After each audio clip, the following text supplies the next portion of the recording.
Welcome back to readers Nepal. र आजको यो भिडियोमा चाहिँ म एकदम बेसिक जाभास्क्रिप्ट युज गरेर एउटा बल्बलाई चाहिँ टर्न अन र अफ गर्नेछु हैन। र यो कसरी गर्नेछु भन्ने कुरा म क्रमसँगै भन्नेछु। Off on off on load shedding हट्यो नि त हैन। मैले एकदम ग्यापमा भिडियो अपलोड गर्न लागिरहेको छु। अभियसली अब आफ्नो सेड्युलहरू अलिकति टाइट भएको हुनाले चाहिँ मैले भिडियोहरू कन्टिन्युस अपलोड गर्न पाइरहेको छैन एज युजुअल। त्यही त हो नि हैन। र यो भिडियो पनि एकदम बेसिक नै रहेको छ। यसमा कसै खासै कम्प्लेक्सिटी छैन, जस्ट टु इन्गेज हैन। मेरो अल्गोरिदमलाई इन्गेज गर्न पऱ्यो नि त, फेरि धेरै लामो समय ग्याप पनि हुन्न हैन। त्यही भएर मैले एकदम क्विक भिडियो बनाउन लागिरहेको यो पनि है।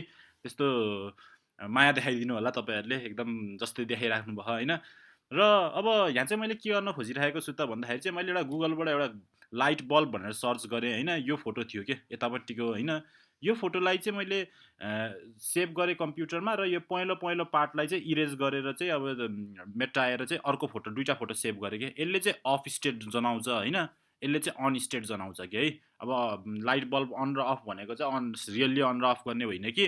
एउटा पिक्चर चाहिँ पहिला चाहिँ अफ स्टेटको पिक्चर आउँछ हैन स्क्रिनमा। अनि मैले के गर्छु त भन्दा दुईवटा बटन बनाउँछु, अफ र अन भन्ने बटन बनाउँछु। अन अठायो भने चाहिँ के हुन्छ त भन्दा यो पिक्चरको ठाउँलाई चाहिँ यो पिक्चरले रिप्लेस गर्छ के है। अनि अब फेरि यो अठायो भने के हुन्छ, यो ठाउँमा चाहिँ यही पिक्चर पहिलाकै पिक्चर आउँछ। भनेको चाहिँ मसँग पिक्चर दुईवटा हुन्छ है मेरो त फोल्डरमा। दुईवटा पिक्चरलाई चाहिँ मैले चाहिँ एकचोटिमा चाहिँ एउटा पिक्चर मात्र देखाउने छु, depending upon the button pressed by the user हैन। युजरले बटन प्रेस गरेको अनुसार चाहिँ हामी के गर्छौँ, सेभरल फोटोहरू देखाउनेछौँ। यसको लागि चाहिँ के गरौँ त भन्दाखेरि एकदम सिम्पल के। यो बटन बनाउन हामीलाई आइहाल्छ, फोटो हाल्न नि हामीलाई आइहाल्छ। हेर्नुहोस् है, एकदम सिम्पली बुझ्न सकिन्छ कि एचटिएमएलमा हामीले आइएमजी एसआरसी गरेर फोटो हाल्न सक्छौँ। बटन मात्र लेखेर नै बटन आइहाल्छ। जस्ट के गर्नु छ त भन्दाखेरि चाहिँ बटन, दुईवटा बटनलाई चाहिँ हामीले जस्ट एउटा अन क्लिक इभेन्ट हाल्नुपर्ने हुन्छ कि है जाभास्क्रिप्टको लागि है। एउटा अन क्लिक इभेन्ट हाल्ने, यो अन क्लिक गर्ने बेलामा चाहिँ हामी के गर्छौँ त भन्दा जाभास्क्रिप्टको एउटा फङ्सन कल गर्छौँ। जाभास्क्रिप्टको एउटा फङ्सन कल गर्छौँ। एकदम सिम्पल हुन्छ कि त, कम्प्लेक्स मान्नै पर्दैन। किनभने जसले पनि क्यु बेसिकमा त फङ्सन पढिन्छ भने यो जाभास्क्रिप्टमा त झन् 2 लाइनको फङ्सन त हो नि हैन। के गर्दो रहेछ त भन्दाखेरि चाहिँ बटनमा चाहिँ अन क्लिक इभेन्ट हालेर चाहिँ जाभास्क्रिप्टको फङ्सन कल गर्छौँ हैन। यसरी नै अफ गर्ने बेलामा पनि त्यसरी नै सेम अन क्लिक इभेन्ट हालेर फङ्सन कल गर्छौँ। अब अन क्लिक हुँदा चाहिँ हामीले के गर्छौँ त भन्दा जाभास्क्रिप्टको फङ्सन चाहिँ दुईवटा फङ्सन बनाऊँ। अन भन्ने एउटा फङ्सन बनाउँला हामी, अफ भन्ने अर्को फङ्सन बनाउँला हैन। र अन र अफ भित्र चाहिँ हामी के गर्न सक्छौँ त भन्दाखेरि चाहिँ हामीले जाभास्क्रिप्टको एउटा सिम्पल मेथड युज गर्न सक्छौँ के। सिम्पल एउटा मेथड भनेको चाहिँ कुन मेथड त भन्दा एकदम फेमस मेथड भनेको गेट इलिमेन्ट बाई आइडी है। अब केही बुझ्नु भएन भने म एकछिन कोडमा लेख्ने बेलामा म तपाईँलाई सबैलाई बुझाउँछु हैन। गेट इलिमेन्ट बाई आइडी भन्ने एउटा मेथड छ जाभास्क्रिप्टको। त्यो लियो भने तपाईँको यो फोटो पहिला सुरुमा आउने फोटो त यो अफ स्टेटको हो है। यो अफ स्टेटको फोटोको आइडीलाई चाहिँ हामीले जाभास्क्रिप्टबाट च्याप्प समात्न मिल्छ के है। च्याप्प समात्न मिल्छ। अनि यो यसपछि चाहिँ हामीले सोर्स लाएर यसलाई फेरि प्रपर्टी भन्छ। मेथडमा हामीले प्रपर्टी जोडेर, यो प्रपर्टीमा डिफ्रेन्ट देख्न सक्नुहुन्छ तपाईँले। Get element by ID dot inner HTML हुन्छ, कसैको सिएसएस चेन्ज गर्न मिल्छ हैन। त्यो कम्प्लेक्स नमान्नुहोस् है, केही जान्नु भएन भने डन्ट वरी, एउटा मेथड युज गर्छौँ। मेथडमा चाहिँ हामीले एसआरसी भन्ने प्रपर्टी हालेर चाहिँ के गर्छौँ त भन्दा अन क्लिक गर्दा चाहिँ अनको फोटो हाल्छौँ एसआरसीमा हैन। अफ क्लिक गर्दा चाहिँ अफको फोटो हाल्छौँ एसआरसीमा हैन त नि। अनि चाहिँ के भयो त भन्दा जस्ट युजरले क्लिक गर्छ अन र अफ, अन क्लिक गर्दा अनको फङ्सन कल हुन्छ, अनको फङ्सन कल हुँदा अन भन्ने यो फोटो लोड हुन्छ यहाँ हैन। किनभने हामीले त्यो मेथड र प्रपर्टीमा चाहिँ सोर्स भन्ने युज गर्छौँ कि है फोटोको लागि अभियसली। अब एचटिएमएल ब्लकहरूको लागि हामीले इनर एचटिएमएल युज गर्न सक्छौँ, कसैको सिएसएस चेन्ज गर्न सकिन्छ, कलरहरू चेन्ज गर्न नि मिल्छ नि त। त्यो सबै कुराहरू म बिस्तारै आगामी भिडियोहरूमा भन्छु। म अहिले यो एकदम सिम्पल जानकारी मात्र दिएँ। लेट्स कोड हैन। कोड गरेर एकदम बुझिहालौँ, एकैछिनमा हुन्छ यो कुरा है। ल अब हेरौँ है त कोडिङ। ल अब कोड गर्नुभन्दा पहिला चाहिँ मैले के गरेछु त भन्दा एउटा डेस्कटपमा चाहिँ अन र अफ भन्ने एउटा फोल्डर बनाएको छु, जसमा चाहिँ मैले त्यो अघि दुईवटा इमेज देखाएको थिएँ नि तपाईँलाई। त्यो दुईवटा इमेज चाहिँ यसरी सेभ गरेर राखेको छु कि पिएनजी इमेज छ कि है। पिएनजी इमेजको चाहिँ विशेषता के त भन्दाखेरि ब्याकग्राउन्ड ट्रान्सप्यारेन्ट हुन्छ नि त हैन। हुन त आजभोलि अब एसभिजीहरू इमेज युज गर्छन्, भेक्टर इमेजहरू युज गर्छन् हैन। तर अहिले चाहिँ मैले पिएनजी इमेज युज गरेको छु हैन। दुईटै अन र अफको दुईटैको छ है त। अब म के गर्छु त भन्दा यही फोल्डरभित्र एउटा एचटिएमएल डकुमेन्ट बनाउँछु के अफ हालेर है। हेरौँ है त, त्यसको लागि म भिजुअल स्टुडियो कोड खोल्छु। अब म विस्तारमा भन्दै जान्छु है। ओपन फोल्डर गरौँ। ओपन फोल्डर गरेर मैले के गर्नुपर्ने हुन्छ, मेरो त अन एन्ड अफ भन्ने फोल्डर खोल्छु हैन। अनि त्यो अन र अफ भन्ने फोल्डरभित्र चाहिँ म के गर्छु त भन्दा एउटा एचटिएमएल डकुमेन्ट क्रिएट गर्छु। ल मैले यो फोल्डर खोलेँ हैन। फोल्डर खोल्ने बित्तिकै के भयो त भन्दा हेर्न सक्नुहुन्छ तपाईँहरूले, यहीँ आयो नि त, यही दुईटा फोटोहरू यहीँ आइरहेछ नि त हैन तल। अब म यहीँभित्र प्लस गरेर के गर्छु त भन्दा एउटा स्याम्पल भन्छु है, स्याम्पल डट एचटिएमएल भन्ने फाइल क्रिएट गरेँ है। ल एउटा स्याम्पल एचटिएमएल डकुमेन्ट बनिसकेपछि चाहिँ अब हामी के गर्छौँ त भन्दा यहाँ अब एचटिएमएल डकुमेन्ट लेख्छौँ। हामीलाई थाहा छ नि एचटिएमएल डकुमेन्ट लेख्न त हामीलाई आइहाल्छ नि हैन। एचटिएमएल लेख्छौँ, त्योभित्र हामीले हेड राख्छौँ, हेडभित्र हामीले टाइटल राख्छौँ। मैले एकदम सिम्पल है, तपाईँले त सर्टकटमा डाइरेक्ट एक क्लिक गरेर पनि भिजुअल स्टुडियो कोडमा यो स्याम्पल टाइटल लेख्न सक्नुहुन्छ है। मैले जानी नलेखेको फेरि ए दुम्बा रहेछ भन्नु होला फेरि हैन, त्यो होइन, जस्ट के सबै कोड गरेर थोरै कोड गरेर देखाउँ भनेर मात्र हो कि है। यसमा पनि मैले टाइटलमा स्याम्पल लेखेँ है। अब हामीले जे कोड गरिन्छ हामी बडीभित्र गर्छौँ है। अब त्यहाँ मैले मेटासेटा दुनियाँ होइन त्यो इम्पोर्ट गर्ने केही लिङ्कहरू केही राखिनँ अहिले है। हेरौँ है, एकदम सिम्पलबाट बुझ्ने हो नि त है। जस्ट अब के गर्न सक्छौँ भन्दा यति गर्ने बित्तिकै मेरो एउटा एचटिएमएल डकुमेन्ट बनिसकेको छ, सेभ गरेर हेर्न सकिन्छ हामीले होइन। तर मैले के गर्छु त भन्दा पहिला यो अफ भन्ने फोटो ल्याएरै हेरौँ न त होइन। त्यही भएर म बडीभित्र के गर्छु त भन्दा बडीभित्र म आइएमजी एसआरसी, यो त हाम्रो बेसिक एचटिएमएल हो नि त होइन। यसमा चाहिँ म अफ डट पिएनजी भन्ने फोटो राख्छु है। अब यसमा चाहिँ एकदम ठुलो आउन सक्छ अभियसली, यसको हाइट र विड्थ चाहिँ म पहिले दिइहाल्छु है। हाइट इक्वल्स टु सपोज 500 दिउँ, विड्थ पनि 500 दिउँ है। यो फोटो स्क्वायर छ भन्ने मलाई थाहा नि त होइन। अब स्क्वायर नभए पनि अब यसले कम्प्रेस गरेर भयो भने स्क्वायर बनाइदिन्छ, हामीलाई डजन्ट म्याटर अहिले है। यति गर्ने बित्तिकै फोटो आइहाल्छ हेर्नुहोस्। यति गर्ने बित्तिकै मेरो एचटिएमएल डकुमेन्टमा एउटा फोटो आइहाल्छ, त्यो फोटो हेरिहालौँ है त। ल हेर्नुहोस् त स्याम्पल डट एचटिएमएल है, हेर्नुहोस् है अब यो खुल्छ है।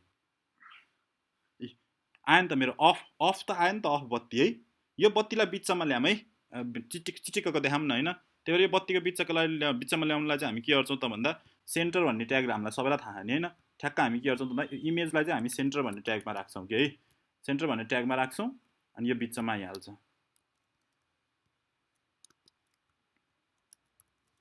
ल यो बिचमा आइसक्यो है, बिचमा आयो। अब म के गर्छु त भन्दाखेरि अभियसली म यहाँ मैले अघि के भनेको थिएँ, ठ्याक्क यसको तलपट्टिमा दुईवटा अन र अफको बटन पनि ल्याउँछु भन्ने थिएँ नि त होइन। त्यही भएर म बटन पनि ल्याइहाल्छु क्या अब है, बटन ल्याउनु पऱ्यो नि त होइन। त्यही भएर म के गर्छु यहाँ गर बटन भनेर लेख्छु, BUTTON बटन। यो बटन चाहिँ अफ गर्नको लागि है त लेफ्ट साइडमा है। अब यसकै साइडमा म के गर्छु फेरि अर्को बटन हाल्छु, मैले दुईवटा बटन हाल्नु पऱ्यो नि त अन र अफ गर्नलाई होइन। यसमा चाहिँ म अन लेख्छु है। यति गरेर सेभ गरेर हेरौँ है त, सेभ गरौँ के आयो हेरौँ है।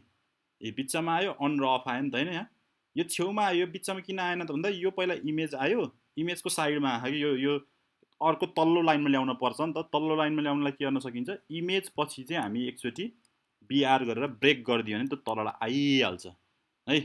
ठ्याक्क बिचमा आयो नि त सबै कुरा होइन। अब के भयो, अफ पनि छ बटन, अन पनि छ। मैले बटनलाई चिटिक्क बनाउनतिर गइनँ है अहिले, सिएसएस हालेर चिटिक्क बनाउन सकिन्छ क्या है। जस्ट अहिले के छ भन्दा अफ पनि छ अन पनि छ होइन। अब क्लिक गर्दा त केही कामै गरेँ होइन। काम गर्नलाई त मैले भने नि अब जाभा स्क्रिप्टको फङ्सन कल गर्न पऱ्यो होइन। त्यही भएर म के गर्छु त भन्दा अब यो अगाडिको बटन छ नि, यो बटन क्लिक गर्दा अफ भन्ने बटन क्लिक गर्दा एउटा अन क्लिक इभेन्ट बनाउँछु के। यो इभेन्ट हो एउटा है। अन क्लिक इभेन्ट चाहिँ के छ त भन्दाखेरि कुन फङ्सन, अफ क्लिक गर्दा अफ भन्ने फङ्सन, जाभा स्क्रिप्टको फङ्सन के यो यस्तो हुन्छ है। नाम लेख्ने अनि एउटा खाली प्यारामिटर दियो भने फङ्सन भइहाल्छ कि है। प्यारामिटर पनि पास गर्न मिल्छ तर मैले खाली राखेको छु अहिले है। यसरी नै यता पनि के गर्नुपर्ने हुन्छ, अन क्लिक गरेर अन क्लिक इभेन्टमा हामीले के गर्नुपर्ने हुन्छ, अन भन्ने फङ्सन चाहिँ कल गर्नुपर्ने हुन्छ। अब के हुन्छ, फङ्सन कल हुन्छ। क्लिक गर्दा के भयो, अन क्लिकमा फङ्सन कल हुन्छ। तर फङ्सनको डेफिनेसन खै त नि होइन, फङ्सनको पनि डेफिनेसन चाहियो नि त। त्यही भएर फङ्सनको डेफिनेसन चाहिँ अब स्क्रिप्ट भन्ने ट्यागभित्र लेख्नुपर्ने हुन्छ। यो तलपट्टि बडीमा चाहिँ हामी के गर्छौँ, अब स्क्रिप्ट भन्ने ट्याग खोल्छौँ। स्क्रिप्ट भनेको चाहिँ जाभा स्क्रिप्ट चाहिँ अब हामी यहाँ लेख्छौँ के है। यहाँभित्र लेख्ने बेलामा अफ भन्ने फङ्सनले के गर्ने त, अफ भन्ने फङ्सनले चाहिँ यो जुन फोटो छ नि, यो मेरो पहिलाको अफ भन्ने फोटो छ नि, त्यसमा चाहिँ त्यो एरियामा चाहिँ अफै राख्ने है। अन भन्ने फङ्सन क्लिक हुँदा के गर्न पऱ्यो त भन्दा यो अफ डट पिएनजीलाई चाहिँ अन डट पिएनजीले रिप्लेस गरिदिने के है।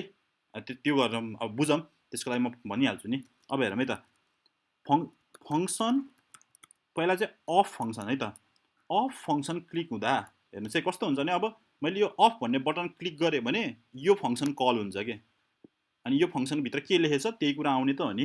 अनि यो फङ्सनभित्र चाहिँ म के गरिदिन्छु त भन्दाखेरि मैले भर्खरै भनेको थिएँ नि एउटा के युज गर्छु, एचटिएमएल डोम भन्छ क्या त्यसलाई, डकुमेन्ट अब्जेक्ट मोडल भन्छ होइन। त्यो चाहिँ मेथड एउटा डोम मेथड के है, जाभा स्क्रिप्ट मेथडको रूपमा चाहिँ गेट इलिमेन्ट बाई आइडी छ कि है। डकुमेन्ट डट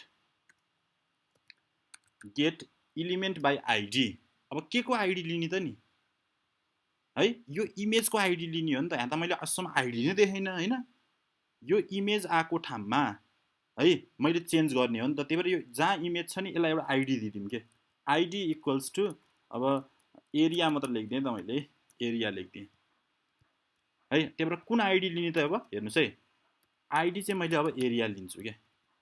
के गर्छ अफ भन्ने क्लिक हुँदा यो फङ्सनले चाहिँ गेट इलिमेन्ट बाई आइडी यो एरियामा के देखाउने त डट, यो चाहिँ मेथड भयो भने अब property source SRC equals to त्यहाँ चाहिँ मैले यो एरियामा के देखाउने अफ क्लिक हुँदा अफै देखाउने हो नि। त्यो अफ पिएनजी डट पिएनजी, मेरो फोटोको नाम चाहिँ त्यही छ है, त्यही भएर हो कि अफ पिएनजी डट पिएनजी छ कि है।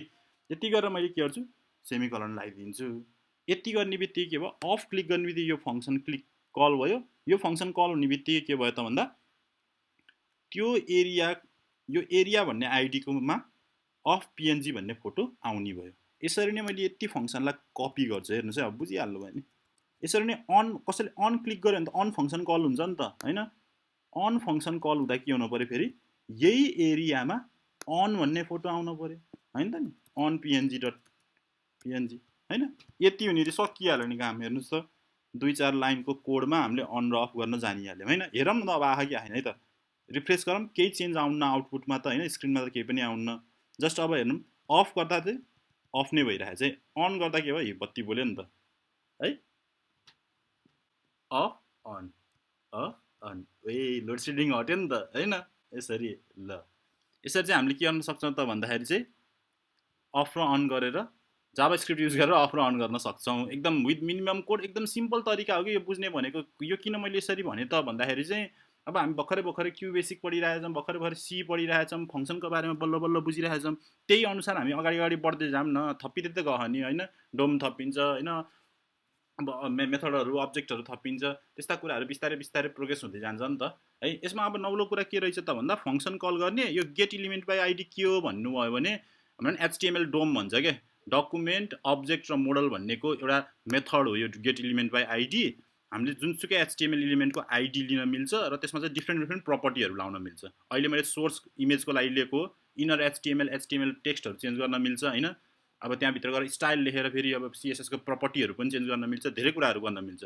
अहिले चाहिँ यति कोडले हामीले के आउटपुट ल्याउन सक्यौँ त भन्दाखेरि एटलिस्ट है बत्ती अन र अफ गर्न सक्यौँ है त। ल आजलाई यो भिडियोमा मैले यति नै गरेँ। See you in next video. Till then stay safe, take care, by.